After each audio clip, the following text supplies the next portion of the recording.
윤석열 대통령이 유엔 총회에 참석하기 위해 4박 6일 동안의 일정으로 미국 뉴욕으로 떠났습니다. 북한과 러시아의 군사 협력을 비판하는 연설에 나서고 30개 넘는 양자 회담을 통해 부산 엑스포 유치를 위한 총력전을 펼칩니다. 취재기자 연결합니다. 박소정 기자.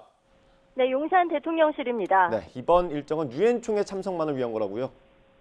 그렇습니다. 윤 대통령 오늘 오전 9시 20분 전용기인 공군 1호기를 타고 성남 서울공항을 통해 미국 뉴욕으로 출발했습니다. 김건희 여사도 동행했습니다. 4박 6일 동안 유엔 총회 일정 공식 명칭은 78차 유엔 총회 고위급 회기인데요. 주제는 신뢰 회복과 글로벌 연대 재촉진입니다.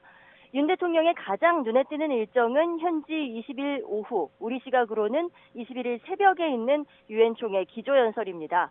참석한 정상들이 차례로 하는 연설인데요. 윤 대통령은 글로벌 격차 해소를 위한 우리 정부의 기여 방안을 밝히고 안보리 비상임 이사국으로서의 활동 계획과 의지를 강조할 예정입니다. 무엇보다 북한과 러시아의 최근 군사 협력에 대해 강하게 비판하는 메시지가 담길 것으로 보여 주목됩니다. 윤 대통령은 앞서 AP와의 서면 인터뷰에서 북러 군사 협력은 유엔 안전보장 이사회 결의와 각종 국제 제재에 반하는 불법적이고 정의롭지 못한 행동이라고 비판했습니다. 특히 한미 양국은 북한의 어떠한 핵 공격에도 즉각적이고 압도적인 대응에 나설 것이고 이는 북한 정권의 종말로 귀결될 것이라고 경고했습니다. 또 다른 주요 일정은 지난해 유엔 총회 참석을 계기로 발표했던 뉴욕 구상 1주년을 맞아 뉴욕대에서 개최하는 디지털 비전 포럼입니다. 대학에서의 대담 형식으로 진행될 것으로 보이는데 새로운 디지털 규범 질서의 기본 방향인 디지털 권리 장전의 발표 계획을 내놓을 방침입니다. 네, 양자 회담 일정도 30개 넘게 한다는 건데 박람회 유치를 위한 겁니까? 네, 그렇습니다. 대통령실은 현재 계획된 것만 30개 정도이고 더 늘어날 수도 있다면서 50개까지 할 수 있다는 말도 했습니다.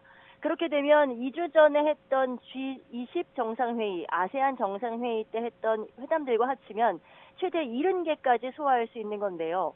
대통령실 고위 관계자는 역대 가장 짧은 기간 가장 많은 회담을 진행한 대통령으로 역사에 남을 것이라며 기네스북에 도전할 것이라고 언급하기도 했습니다. 관련 브리핑 들어보겠습니다.